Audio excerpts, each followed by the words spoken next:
If he beat Canelo, he the baddest motherfucker in the last 30 years. Why? What's the status of that? We will see maybe next month, next 2 months. Let's see. Of course. I know you're serious, but I've got to ask you for the people that are watching. Of course. Are you confident that that fight is a fight that you can win? Well, I'm always confident that I can win any fight that I step foot in. After months of deliberation and ongoing drama, it finally seems that the highly anticipated bout between Terence Crawford and Canelo Alvarez may come to fruition. This potential showdown has been a hot topic in the boxing community, facing numerous hurdles and failed negotiations over the past year. However, recent reports suggest that the time for this mega fight might be approaching. According to multiple sources, Canelo Alvarez, the reigning Mexican champion, is looking to defend his 168-pound titles in May 2025 against a worthy challenger. Among the top contenders for this bout is Terence Crawford. Prominent boxing outlet Telesa PBLA recently reported on Twitter, everything points to Saul Canelo Alvarez's first fight taking place in May or June 2025.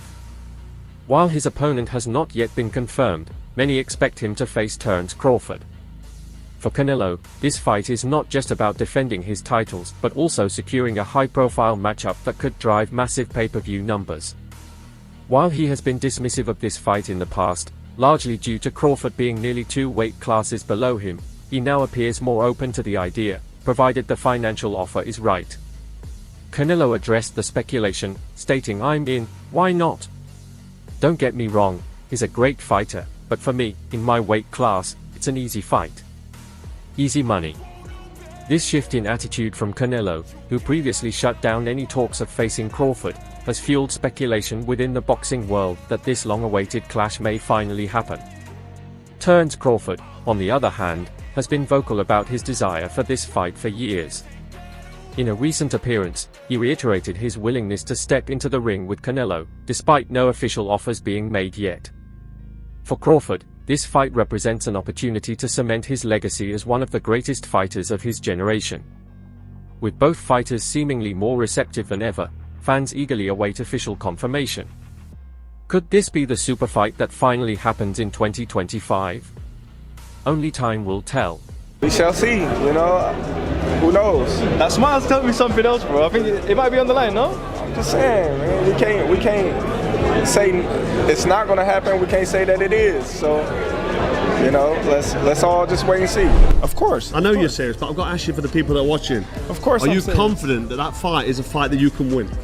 Well, I'm always confident that I can win any fight that I step foot in the ring. Terence Crawford has been vocal about his reasons for persistently pushing for a fight with Canelo Alvarez. While he may not hold Canelo in the highest regard as a fighter, he understands the significance of this bout in shaping his legacy. Having already achieved remarkable success in boxing, Crawford sees this fight as an opportunity to solidify his place in history.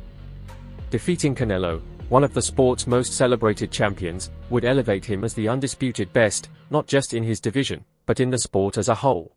Say I'm chasing Canelo, you know, I think that's a broad statement. I just want the opportunity, you know, to fight the best fighter in my generation that's out there. You know, he's the most accomplished fighter in today's sports of boxing, other than myself.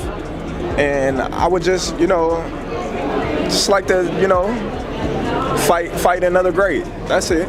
That's all. You know, if the fight, you know, happens, I think it'll be the biggest fight in the sport of boxing today.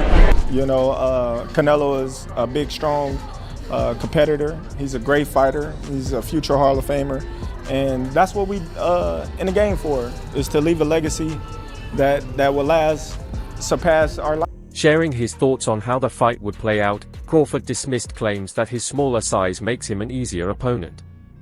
He emphasized that such statements are nothing new, as he has repeatedly faced similar skepticism throughout his career.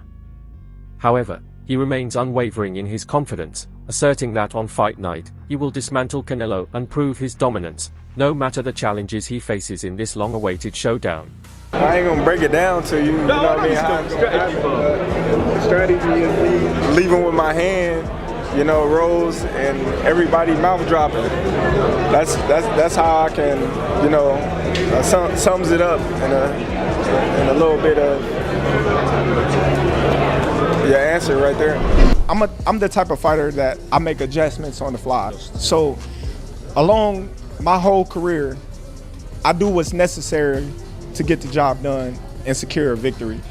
And I feel like in the Canelo fight, I would do everything within my will and my power to do that. While the Canelo fight is at the forefront of Crawford's ambitions, he has not entirely ruled out competing in the 154-pound division. With boxing experiencing a resurgence in high-profile matchups over the past year, he recognizes the wealth of potential opponents. If a fight with Canelo fails to materialize, Crawford is prepared to shift his focus toward the best available fighters in his division. Regardless of the outcome, he has no plans to slow down, as there is still much he wants to accomplish in the sport. Additionally, Crawford expressed openness to fighting on the grand stage of Saudi Arabia, recognizing the growing influence of the region in hosting major boxing events. He believes such a setting could generate unparalleled excitement and global attention for his future fights. The fights out there at 154, that's interesting me. That interests me. Like I said, the future is bright. The sport is going in the right direction. So we shall see where Terence Crawford leads. Who knows? Like I said, we got to weigh our options and see what makes sense for Terence Crawford in his career. Meanwhile, renowned boxing coach and trainer Greg Hackett has closely followed Crawford's journey, emphasizing the resilience and skill that have defined his career. According to Hackett, Crawford has consistently defied expectations, proving doubters wrong at every turn. His ability to dominate across 4 different weight classes is an extraordinary feat in modern boxing, further cementing his status as one of the most exceptional fighters of this generation. A lot of guys were supposed to beat him. A lot of guys were supposed to be too big for him, too fast, too strong. This one supposed to be too experienced, and he beat him all. All right, well now look at the game bold. People don't get it. He was being counted out like a long time ago. He kept winning, beat a lot of ass. Discussing the continued underestimation of Terence Crawford, renowned trainer Greg Hackett pointed out that, throughout his career, Crawford has rarely been the fan favorite heading into big fights. This was especially true in his recent bouts against Errol Spence Jr. and Israel Madrimov, where many boxing experts and fans predicted his downfall. Yet, time and time again, Crawford defied expectations, proving doubters wrong and rewriting his own destiny with each victory. Classes and it's like a lot of times I was there, people was doubting him. They doubted him against Spence. They doubted him against Madrimov. Some people say he was too small. I heard him. When he fought Victor Postal, he was too small. When he fought Gamboa, he ain't know it. Expanding on his thoughts, Hackett reflected on Crawford's remarkable achievements in such a short period while remaining undefeated. He acknowledged that while many elite fighters, such as Gervonta Tank Davis, stand out with their own unique styles, Crawford is in a league of his own. His unmatched skill set, superior boxing IQ, and relentless drive to keep pushing forward make him, in Hackett's view, the undisputed #1 pound-for-pound fighter of this era. I'm saying Bud punching on shit at 35, 40, 47, and just won a belt at 54. All right, so you champion at 35, undisputed at 40 and 47, right? And then won another belt at 54. All right, so still undefeated. Fighting him. No, take a beast, but pound for pound, I think Bud. I give it Bud. So you saying Bud #1? Turning his attention to a potential Crawford vs Canelo Alvarez showdown, Hackett made a bold assertion, defeating Canelo, who is widely regarded as one of the greatest boxers of this generation, would not only solidify Crawford's status as the best in the sport today but also elevate him as the greatest fighter of the past 3 decades. Canelo, he #1 forever. If he beat Canelo, he the baddest motherfucker in the last 30 years. Meanwhile, His Excellency Turki Alaushik, a close friend and supporter of Crawford, expressed his desire to see him achieve GOAT status. Alaushik revealed that once his current projects conclude, he intends to orchestrate a major fight for Crawford, possibly earlier this year. Addressing concerns about Crawford's rumored injury, he acknowledged that Crawford himself had mentioned it during their last meeting. However, he reassured fans that strict rehabilitation protocols were in place under the supervision of top-tier trainers and medical professionals, ensuring a strong recovery in time for the fight. Coming back, what are the plans for him? I think he's injured now. We are planning to have something with him. I will discuss with him maybe in January. I see him last week in Hamburg. He said he's have a little injured, and he's starting to rehab now and training again. And we hope to.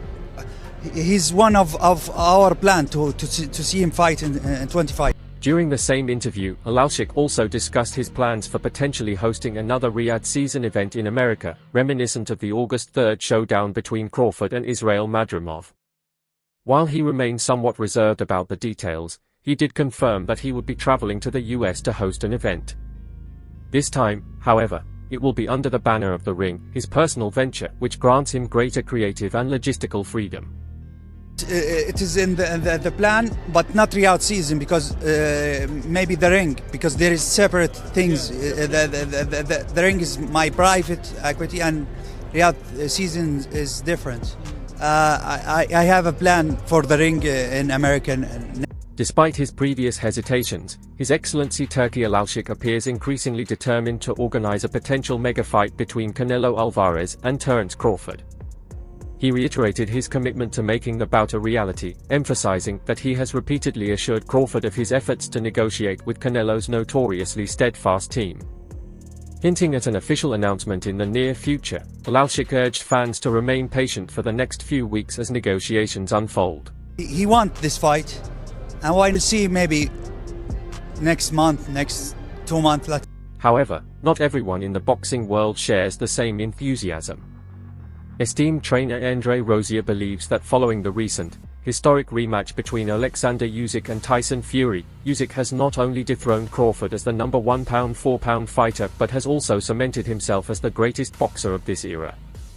Addressing how Crawford might reclaim his position, Rozier stated that the only viable path forward would be for him to move up in weight and challenge a formidable opponent. However, he expressed skepticism about this scenario, suggesting that such a move could do more harm than good. Instead, Rozier believes Crawford should focus on dominating the 154-pound division rather than risking unnecessary setbacks. The only thing he could possibly do at this point to regain that status is to beat someone of note in another weight class, and I think 54 is going to be enough for him. Him going up to fight, and quote unquote, if it should happen, Canelo, I don't see that ending well. It's just too much and too far to go. But that's what it would. Rozier further elaborated on the debate regarding Crawford's weight class, countering the public notion that moving up would unlock his true potential. He described the idea as ill-advised, arguing that Crawford may struggle to adjust. Instead, Rozier believes that Crawford should establish himself as the undisputed champion in the 154-pound division, emphasizing the depth of talent in the middleweight class that often goes unrecognized. Well, yeah, I mean, of course, but in the weight class that he's in now, 154, there's enough smoke there where every fire department in New York would have to come out to put that flame out. It's a lot of smoke at 154. So I'd like to see him take control of that. I'd give him flowers for becoming undisputed at 54 also. But I think that's going to be a tough task. There's some really exceptional 154 pounders now, and they keep knocking it out. So I think, it would be a monumental climb to go up to 68 when this. Echoing Rozier's concerns, famed sports analyst Stephen A. Smith offered his prediction for a potential Canelo vs. Crawford fight. He believes Canelo would emerge victorious, not because Crawford lacks skill but because he doesn't possess the same power as the Mexican champion. According to Smith, Crawford's biggest weakness in this fight would be his inability to impose his will inside the ring. Highlighting Canelo's strengths, Smith pointed to his flawless performances against Jermall Charlo and Caleb Plant. He emphasized that Canelo's ability to disrupt his opponent's rhythm and maintain control inside the ring makes him exceptionally difficult to beat. My concern is that he won't hurt Canelo. And if he doesn't hurt Canelo and can't hurt Canelo, then Canelo keeps coming. similar to how he stalked Charlo, how he stalked, once he had Plant hurt, he chased after him. Canelo is a very powerful individual who can get exposed by a boxer because every shot he throws, he's trying to make it a power. That being said, Smith also acknowledged Crawford's strengths. While he may lack the sheer physical dominance of Canelo, his brilliance lies in his technical mastery and ability to outmaneuver opponents. Smith praised Crawford's exceptional ring IQ, noting his ability to seamlessly adjust his stance and counter his opponent's attacks with calculated precision. What I think my initial reaction would be to say that I think that Crawford would be the superior boxer, as great as Canelo is, as seasoned as he is, with 65 fights, if I recall, on his record. He's phenomenal. But Crawford is something special. I think that he's a better pure boxer. I think boxing-wise, he's going to give Canelo fit. Discussing the potential fight's outcome, Smith argued that Crawford's best chance at victory would be to outbox Canelo while avoiding excessive defensiveness. He stressed the importance of taking the initiative early in the fight, warning that if Canelo is allowed to settle in and gain confidence, he will take full control, making it nearly impossible for Crawford to turn the tide. Can Crawford hurt him? I would pick Crawford to win if he can box and stay away. I don't believe he can hurt Canelo. And if Canelo catches him, it could be trouble. It will be a very interesting fight. I just believe that Crawford hasn't been in the ring with anybody this powerful. And I'm wondering whether he could stay away. Again, Crawford is the superior boxer. But if he can't hurt Canelo, you can't keep him off of him. And that's where the problem is. Shifting the discussion to Crawford's motivations, Smith revealed that in their recent conversation, Crawford expressed that his primary goal at this stage is securing a lasting legacy. While he still loves the thrill of fighting, his ultimate ambition is to be remembered as one of the greatest champions in boxing history. Addressing Crawford's decision to move up in weight instead of facing top contenders at 154, such as Vigil Ortiz Jr., Jaron Boots Ennis, and Jermell Charlo, Smith suggested that Crawford's reluctance stems from a desire to avoid high-risk fights that could tarnish his legacy. He says it's a legacy fight. He thinks about Tommy Hitman Hearns and Sugar Ray Leonard and others moving up in weight, and he believes he can do the same, and he wants to do the same against a fighter the caliber of Canelo Alvarez, which is why we haven't really seen him in the ring against anybody else, because he doesn't want anybody else. He wants the major fight. He has every right to want to avoid getting in the ring with risky fighters like Boots Ennis or Charlo or Ortiz or anybody else, because he wants. Smith further elaborated on the obstacles Crawford has faced throughout his career. Despite his numerous accomplishments and dominance inside the ring, he has often been overlooked and denied the biggest fights due to political maneuvering in boxing. He argued that biased promoters and stakeholders have played a significant role in stifling Crawford's opportunities, preventing him from securing the marquee matchups he deserves. And you don't like it because Charlo is there and others for him to fight. On the other hand, you have to look at him and say, wait a minute, he is 35, 36 years old. He's been around the game a long time. He was denied his shine a long time because people didn't want to get in the ring with him. To put himself in this position where he gets to prevent people now, to avoid people now, after spending so many years of watching people avoid him. Unfortunately, that's the business of boxing. He's a victim of it, not a villain in it. So, what do you think about this potential fight? Will it finally come to fruition, or are these just empty rumors? And if it does happen, who do you think will come out on top? Let us know your thoughts in the comments below. If you enjoyed the video, don't forget to like and subscribe to our channel.